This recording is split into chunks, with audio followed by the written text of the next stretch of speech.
नमस्कार, डिजाना विशेष में आपका स्वागत है। मैं हूं डॉक्टर प्रतीक श्रीवास्तव। मेरे साथ इस वक्त स्टूडियो में मौजूद हैं हमारे खास मेहमान गौरव रणदिवे। हाल ही में उनको भारतीय जनता पार्टी का नगर अध्यक्ष नियुक्त किया गया है और संभवतः अब तक के इतिहास में, भारतीय जनता पार्टी के अब तक के इतिहास में वे सबसे युवा नगर अध्यक्ष हैं। लगभग 37-38 वर्ष की उनकी उम्र है। विद्यार्थी परिषद से आए हैं। उनका बैकग्राउंड जो है वो विद्यार्थी परिषद का है। विद्यार्थी परिषद के लिए उन्होंने खूब काम किया है। सन 2002 से वे विद्यार्थी परिषद में सक्रिय रहे हैं। उसके बाद भारतीय जनता युवा मोर्चा में काम करते रहे हैं, प्रदेश के उपाध्यक्ष रहे हैं और पूरे मध्य प्रदेश में भारतीय जनता युवा मोर्चा के कार्यकर्ता के रूप में उन्होंने काम किया है। जब से उन्हें नगर अध्यक्ष बनाया गया है तब से कुछ खलबली सी भारतीय जनता पार्टी में मची है। बहुत सारे विचार हैं। कुछ विचार ये भी हैं कि गौरव अभी काफ़ी युवा हैं, नए हैं और इतनी कम उम्र का अध्यक्ष बनाना क्या उचित होगा, इस तरह के सवाल भी पार्टी के फोरम पे उठे हैं। और वहीं गौरव ने अपने बयानों में ये कहा है कि पहले उन्हें आजमा कर तो देखिए, फिर कोई टिप्पणी कीजिए। आइए गौरव रणदिवे से बात करते हैं। गौरव जी, आपका बहुत स्वागत। नमस्कार सर। गौरव जी, आप अध्यक्ष बने और अध्यक्ष बनते ही एक तरह का विचार विमर्श भी शुरू हुआ, एक बहस भी शुरू हुई आपकी पार्टी में कि क्या इतने युवा व्यक्ति को जिम्मेदारी सौंपना उचित होगी। और ये केवल इंदौर को लेकर बात नहीं हुई, पूरे मध्य प्रदेश में जिस तरह से युवाओं को आगे लाने की कोशिश की गई, जिसको मैं कहता हूँ नया जोश, नया खून। और बहुत सारे जो आपके साथ 24 लोग जो घोषित किए गए उनमें से ज़्यादातर वैसे ही हैं, विद्यार्थी परिषद के बैकग्राउंड वाले। भोपाल में भी बहुत नया नौजवान को बनाया गया है। इस सोच के पीछे आपकी जो वरिष्ठ नेतृत्व है, आपका जो संगठन है, उसका क्या मकसद रहा होगा? देखिए, यही भारतीय जनता पार्टी की विशेषता है और जैसा कि मैं आपको बताना चाहूँगा कि ये आज नहीं हुआ, इससे पहले भी होते आया है।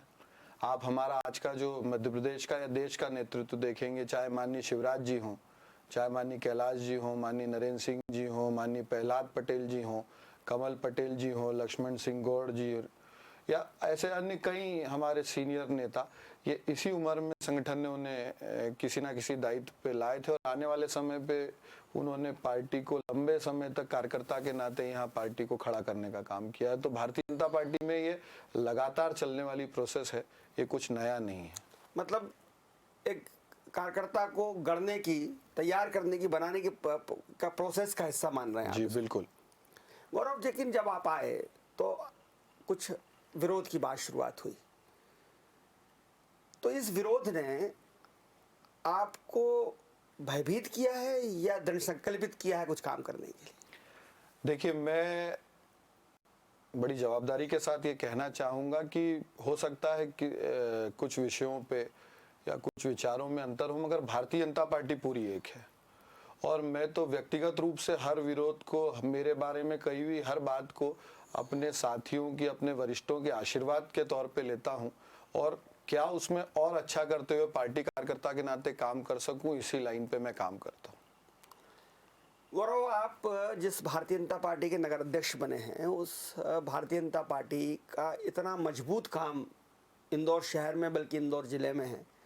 पिछले 9 चुनाव लोकसभा के अगर हम देखें तो कांग्रेस नहीं जीत पा रही है। सेठी जी जो हारे तो आज तक कोई उस सीट को वापस नहीं ले पाया।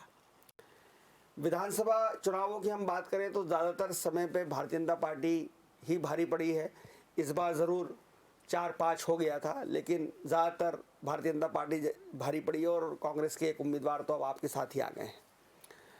मैं अगर महापौर चुनाव का, नगर निगम का चुनाव की बात करूं तो पिछले 4 चुनावों में भारतीय जनता पार्टी का महापौर बनता रहा और पार्षद भी बहुत सारे भारतीय जनता पार्टी के बने। कांग्रेस के कुछ गिने चुने उंगलियों पे गिने जा सके इतने पार्षद चुनाव जीतने।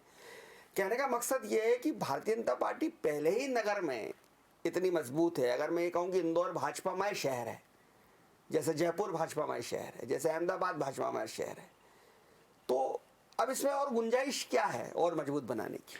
देखिए, सबसे पहले तो मैं आपकी इस बात से बिल्कुल सहमत हूँ कि हमारे यहाँ संगठन इंदौर का नहीं, मध्य प्रदेश का भारतीय जनता पार्टी का संगठन पूरे देश में देखा जाता है। और जैसा आपने कहा कि लगातार 9 बार से हमारे यहाँ सांसद हैं, हमारे विधायक हैं, हमारे महापौर हैं, हमारा भारतीय जनता पार्टी का प्रत्येक कार्यकर्ता पूरे प्रण प्राण से पूरे समय संगठन कैसे मजबूत हो सके, लोगों के बीच कैसे रह सके और संगठन की रीति नीति नीचे तक उतारने का काम करता है। मैं भी उसी कड़ी में एक कार्यकर्ता के नाते अपने वरिष्ठों का आशीर्वाद लेते हुए, मेरे साथ के जो लोग हैं उन सबको साथ में लेते हुए और मुझसे जो छोटे हैं उनका स्नेह प्राप्त करते हुए और इस गौरवशाली परंपरा को कैसे निभा सकूं, आगे बढ़ा सकूं, उसके लिए हमेशा प्रण प्राण से जुटा रहूंगा।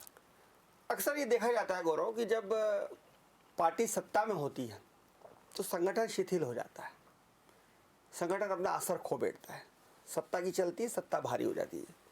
ये बात अलग है कि कुशाभाऊ ठाकरे कहते थे कि संगठन से सत्ता है, सत्ता से संगठन नहीं है। संगठन मजबूत होगा तो सत्ता आएगी, सत्ता मजबूत होने से संगठन नहीं बनता। ये ठाकरे जी अक्सर अपनी सभाओं में कहते थे, मैंने भी सुना है और आपने भी उनको कभी आपको सुनने का सौभाग्य मिला हो ठाकरे जी को, प्यारेलाल जी को, तो आपने भी देखा होगा।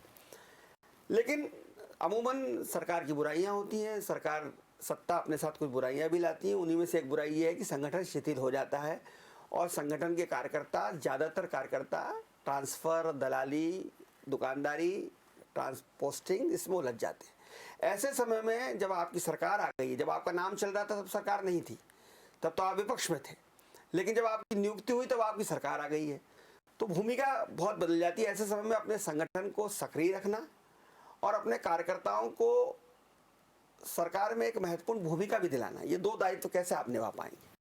देखिए, सबसे पहले तो मैं बड़ी जवाबदारी से आपसे कहना चाहूंगा कि भारतीय जनता पार्टी का कार्यकर्ता प्रण प्राण से अपने संगठन को मजबूत करने में लगा रहता है। हमारे चाहे वरिष्ठ पार्टी के पदाधिकारी हों, हमारे मंडल स्तर के पदाधिकारी हों, नगर स्तर के पदाधिकारी हों या बूथ या वार्ड स्तर के पदाधिकारी हों, हम लोगों का पूरे साल भर संगठन तंत्र कैसे चले, हम लोग क्या काम करें, हम अपनी योजना से काम करते रहते हैं। सत्ता एक का काम करने का तरीका अलग है, सरकार का काम करने का, संगठन लगातार अपने हर कार्यकर्ता के लिए काम और हर काम के लिए कार्यकर्ता, इस विषय पे लेके भारतीय जनता पार्टी काम करती है। और रही बात सरकार की, तो निश्चित तौर पे हम भाग्यशाली हैं कि आज ये जो कोरोना काल है, जो आप देख रहे हैं, वैश्विक महामारी, इस समय इंदौर की जो स्थिति है, भयावह स्थिति बन जाती अगर हम आज हमारे यहाँ माननीय मुख्यमंत्री जी इतने संवेदनशील हैं, माननीय शिवराज जी के नेतृत्व में पूरे मध्य प्रदेश में आज जिस तरह कोरोना से जंग लड़ी जा रही है, मैं आज इस विषय पे राजनीति नहीं करना चाहता, मगर मैं आपका ध्यान इस पे आकर्षित करना चाहता हूँ कि जब कोरोना मध्य प्रदेश में फैल रहा था, जब कोरोना मध्य प्रदेश में अपने बाहें पसार रहा था, तब उस समय के वर्तमान मुख्यमंत्री कमलनाथ जी ट्रांसफर, पोस्टिंग, लाभ के पद बांटना और कैसे भी कोई भी युक्ति करके अपनी सरकार बचाना, और उनके जितने अभी पूर्व मंत्री हैं वो सिर्फ बड़े बड़े बयान देना और जनता को बरगलाने के अलावा काम नहीं कर रहे थे।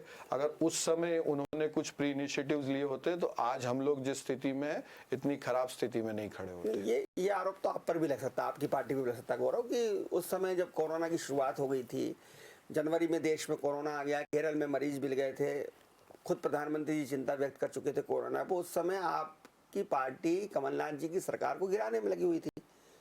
आप भी आपके विधायकों को लेकर जो है वो हरियाणा के मानसर चले गए थे, आपने कुछ आपके विधायक कुछ भारतीय जनता पार्टी में जो आ गए हैं 22, वो कहीं और चले गए थे बेंगलोर। तो ये तो उस समय हम कह सकते हैं कि वो सत्ता बचाने में लगे थे, आप सत्ता गिराने में लगे थे। देखिए प्रतीक जी, मुख्यमंत्री जो होता है वो किसी पार्टी का नहीं होता, मुख्यमंत्री पूरे मध्य प्रदेश के होते हैं। उस समय वर्तमान मुख्यमंत्री कमलनाथ जी थे, और जब आप तारीख निकालेंगे तो जिस समय मध्य प्रदेश में कोरोना फैल रहा था और जिस समय फैलने लगा, उस दौरान कमलनाथ जी मुख्यमंत्री थे। मैं आपके चैनल के माध्यम से कांग्रेसियों से सवाल पूछना चाहूंगा कि आप लोगों ने उस समय क्या प्री इनिशिएटिव मेजर्स लिए, ऐसा क्या आप लोगों ने योजना युक्ति लगाई जिससे हम इस कोरोना को रोक सके? जैसे ही माननीय शिवराज जी आए, उन्होंने सबसे पहले कैबिनेट अपने सचिवालय जाके ये बैठक की, सबसे पहले उन्होंने प्री इनिशिएटिव्स लिए, चाहे वो क्वारंटाइन सेंटर बनाने को लेके हो, हॉस्पिटलाइज स्पेशलाइज हॉस्पिटल्स को लेके हो, चाहे वो पीपी किट को लेके हो, चाहे वो टेस्टिंग को बढ़ाने को लेके हो, जो काम कमलनाथ जी को करना था वो नहीं करके गए। जिस स्थिति में वो मध्य प्रदेश और इंदौर हमको देके गए थे, मैं बड़ी गंभीरता से कहना चाहता हूं कि अगर माननीय शिवराज जी नहीं होते, उनकी दूरदृष्टि नहीं होती, तो शायद आज परिस्थितियां कुछ और होती। अब भारतीय जनता पार्टी का कार्यकर्ता, चूंकि आप नगर अध्यक्ष हैं, तो अब भारतीय जनता पार्टी के कार्यकर्ताओं को आप किस तरह से कोरोना पीड़ितों की मदद के लिए लगा रहे हैं?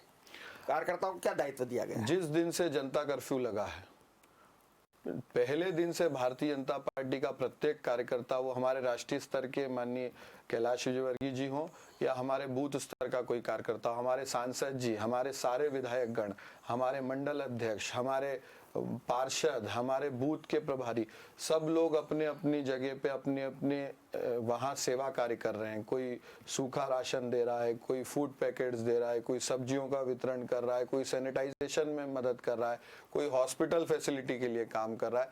लगातार अपने आप को सोशल डिस्टेंसिंग का पालन करते हुए, लोगों को सोशल डिस्टेंसिंग का पालन कराते हुए भारतीय जनता पार्टी का प्रत्येक कार्यकर्ता पहले दिन से आज तक सेवा कार्य में लगा हुआ है। वहीं मैं आपसे और एक और सवाल पूछना चाहूंगा कि आप मुझे 5 नाम कांग्रेस के ऐसे नेताओं के गिना दीजिए जो नीचे कहीं जमीन पे उतर के लोगों के बीच में जाके उन्होंने कोई भी सेवा कार्य किया हो। नहीं, देखिए, इस समय जैसे आपने कहा कि आप राजनीति नहीं करना चाहते, सत्यनारायण पटेल, रामेश्वर पटेल बहुत दिनों से बाईपास पे इस तरह का भंडारा चला रहे हैं। सबसे शुरुआती दौर में उन्होंने बाईपास पे किया था। संजय शुक्ला अपने क्षेत्र में कर रहे हैं, विशाल पटेल कर रहे हैं लोग। आपकी पार्टी करे, दूसरी पार्टी की करें, इस समय तो सबको करना है, यही एक भाव रखना चाहिए।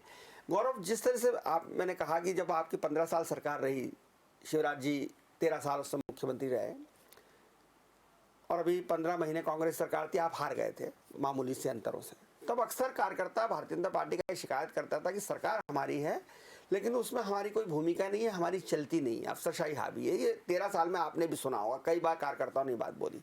चूंकि फिर से आपकी सरकार आ गई और आप नगर अध्यक्ष बन गए हैं, तो भारतीय जनता पार्टी का कार्यकर्ता की सरकार में भागीदारी हो, उसको सम्मान मिले, उसको दायित्व मिले, ये नगर अध्यक्ष होने के नाते आपकी जिम्मेदारी है। देखिए, भारतीय जनता पार्टी में कार्यकर्ता को बहुत सम्मान मिलता है। भारतीय जनता पार्टी कार्यकर्ताओं की पार्टी है। हमारे मुख्यमंत्री बहुत संवेदनशील हैं।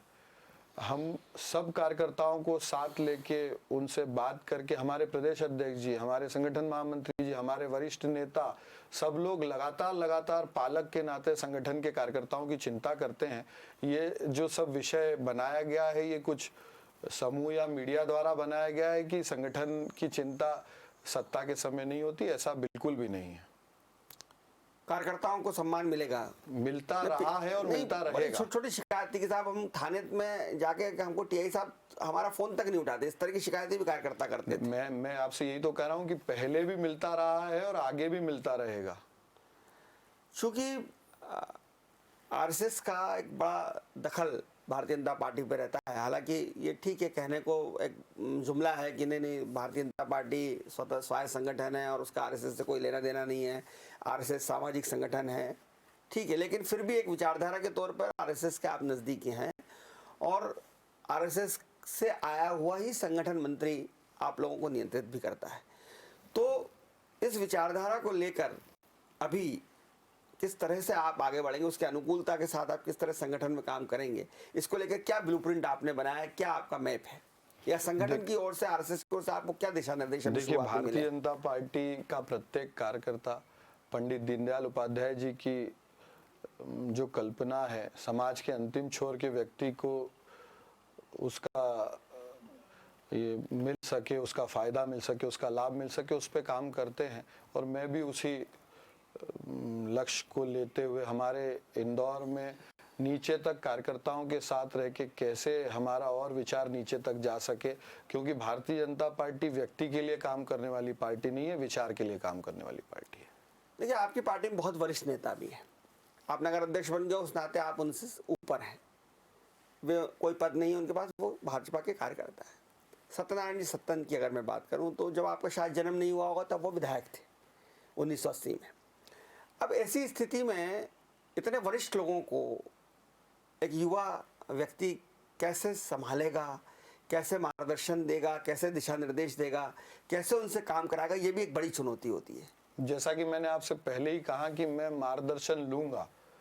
हमारे जितने वरिष्ठ हैं, आदरणीय गुरु जी हों, आदरणीय भंवर सिंह जी हों, आदरणीय मोघे जी भाई साहब हों, आदरणीय कैलाश जी भाई साहब हों, आदरणीय ताई जी हों, लगातार उन लोगों का आशीर्वाद और स्नेह हम जैसे कार्यकर्ताओं पे रहता है और हम लगातार उनके मार्गदर्शन में कैसे अच्छे से अच्छा काम कर सकें, मैं भी उस पे रहूंगा, लगातार एक उनका जनरेशन मार्गदर्शन गैप होती है, एक जनरेशन गैप होती है कि जब आप धंधा संभाल लेते हैं, दुकान संभाल लेते हैं, पेड़ी संभाल लेते हैं, तो आपके पिताजी का टाइम कुछ और होता है, काम करने का तरीका कुछ और होता है, आपका काम करने का तरीका कुछ और होता है। ये हर घर में होता है। जब आपके हाथ में भूमिका आ जाती है तो पिताजी एक बैकग्राउंड में हो जाते हैं। तो ये जनरेशन गैप पार्टी में भी है। इस जनरेशन गैप में कई बार असुविधा पिताजी को भी होती है और कई बार असुविधा पुत्र को भी होती है। तो अब चूंकि युवा पीढ़ी के हाथ में सत्ता आ गई है, कमान आ गई है, बुजुर्ग लोग मार्गदर्शन देने के लिए, इसमें आप किस तरह से समन्वय बिठाएंगे? पुत्र को पिता के पास जाने में कभी असुविधा नहीं है। लगातार पुत्र पिता के पास जाएंगे और उनसे मार्गदर्शन लेंगे और उनके मार्गदर्शन में काम करेंगे।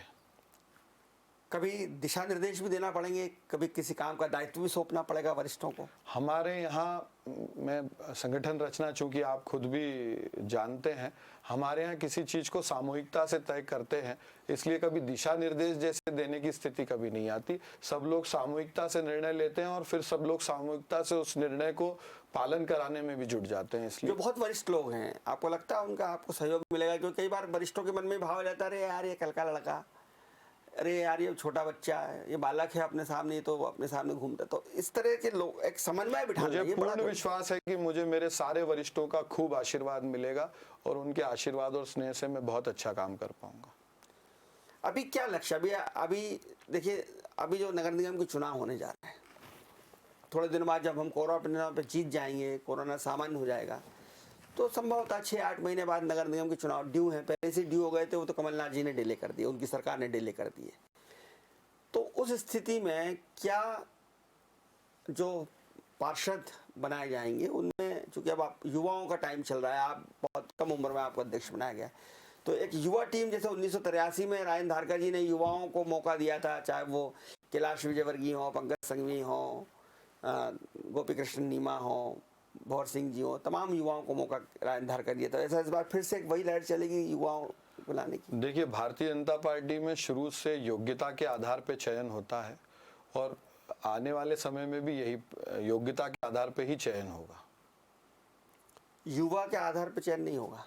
मैंने जैसा कहा, योग्यता के आधार पे चयन होता है, वैसे योग्यता के आधार पे चयन होगा। युवा अगर योग्य है तो बिल्कुल उसे अभी ये भी कहा जा रहा है कि भारतीय जनता पार्टी में केंद्र से लेके प्रदेश तक और प्रदेश से लेके नगर तक परिषद का थोड़ा दबदबा है। केंद्र में भी बहुत सारे पदाधिकारी ऐसे हैं जिनका बैकग्राउंड परिषद से है, और चाहे वो होसबोले जी हों और दूसरे हों। बी.डी. शर्मा साहब विद्यार्थी परिषद के बहुत बड़े नेता रहे हैं, बहुत बड़ा दायित्व उन्होंने विद्यार्थी परिषद का निभाया है। गौरव रणदेवे खुद विद्यार्थी परिषद के बहुत बड़े कार्यकर्ता रहे हैं इंदौर में। तो क्या ये माना जाए कि अब जो पार्षदों की जब टिकट बटेंगे उसमें विद्यार्थी परिषद का जलवा रहेगा, उसका प्रभाव रहेगा? नहीं, ऐसा नहीं है। ये इसको ऐसा कह सकते हैं कि विद्यार्थी परिषद का कार्यकर्ता लंबे समय तक छात्र जीवन में काम करता है। काम करते विचार परिवार में फिर वो कुछ लोग भारतीय जनता पार्टी में आते हैं, कुछ लोग दूसरे अन्य क्षेत्रों में भी काम करते हैं। मगर ऐसा नहीं है। मैंने जैसा कहा कि योग्यता के आधार पे कार्यकर्ता को उसका काम दिया जाता है, चाहे वो संगठन में हो, चाहे वो चुनाव में हो। तो जो योग्य होगा उसको पार्टी मौका देगी। बहुत सारे अधिकारी, बहुत सारे पुलिस के अधिकारी हों, चाहे प्रशासन के अधिकारी हों, कांग्रेस कार्यकाल के समय में आए थे, और उस वक्त जब आपकी सरकार गई तो यहाँ के बहुत सारे अधिकारियों को ताबड़तोड़ तबादले हुए और कांग्रेस कार्यकाल के बहुत सारे अधिकारी यहाँ पर आए, जिनकी निश्चित रूप से थोड़ा सॉफ्ट कॉर्नर कांग्रेस की तरफ रहा।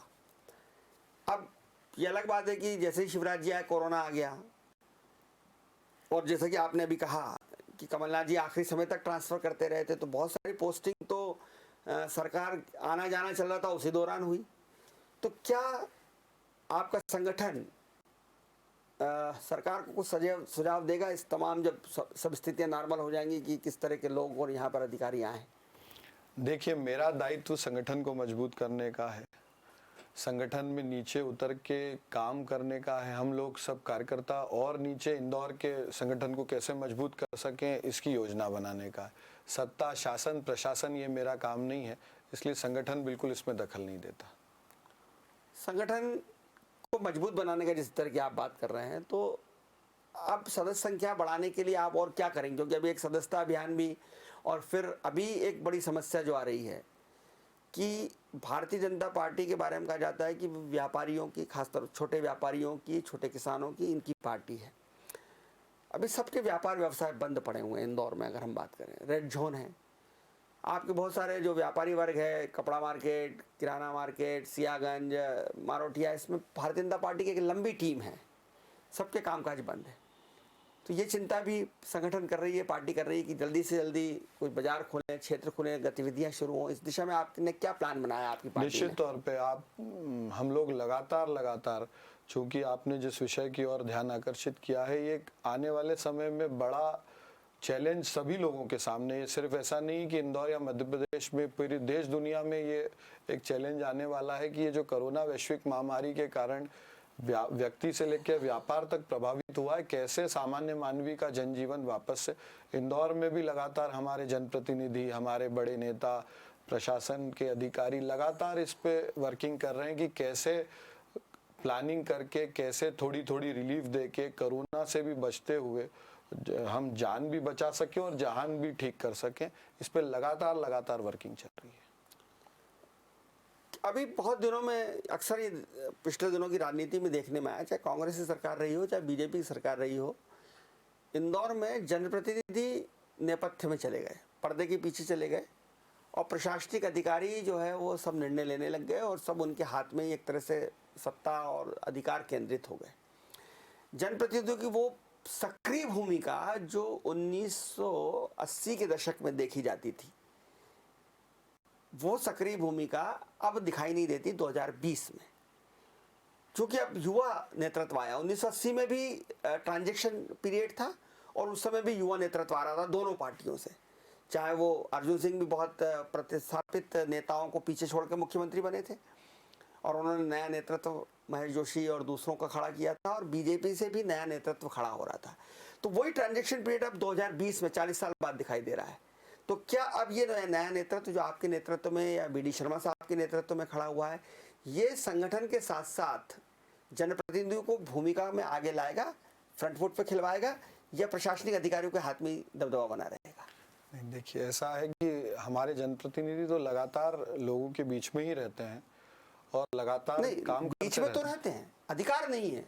नहीं, ऐसा नहीं, बिल्कुल अधिकार क्यों नहीं। हमारे जनप्रतिनिधि जनता के लिए हैं। मैं अगर ये कहूँ कि उनकी सुनी नहीं जाती, बिल्कुल, मैं इससे पूर्णतः सहमत नहीं हूँ। जनप्रतिनिधि लगातार लोगों के लिए ही काम करते हैं और अधिकारियों को साथ लेते हुए काम करते हैं, तो मुझे लगता है आगे भी समन्वय में कोई तकलीफ नहीं आएगी। एक समन्वय बना रहेगा सरकार और सत्ता के बीच में। बिल्कुल बना रहेगा। और इंदौर की अगर बात की जाए तो इंदौर में बहुत सारी चीज़ें ऐसी हैं जिसको लेकर जनता जिसमें बदलाव चाहती है जब कोरोना नहीं रहेगा। तो क्या आप ऐसा कोई अभियान चलाएंगे कि जनता की बात सुनकर और जो जनता की इच्छाएं हैं, जैसे एक छोटा सा उदाहरण मैं देना चाहूँ कि BRTS, इंदौर की जनता BRTS से बहुत दुखी है, ट्रैफिक सिस्टम पूरा ख़राब कर दिया है। कई जनप्रतिनिधि ये कह चुके हैं कि उनका बस चले तो उसको उखाड़ कर फेंक दें, लेकिन नहीं कर पाए। जब सब सामान्य हो जाएगा तब क्या नए सिरे से नया इंदौर बनाने के बारे में संगठन के नाते, चूंकि सरकार भी आपकी है, संगठन भी आपका, आप कुछ निर्णय लेंगे, सोचेंगे?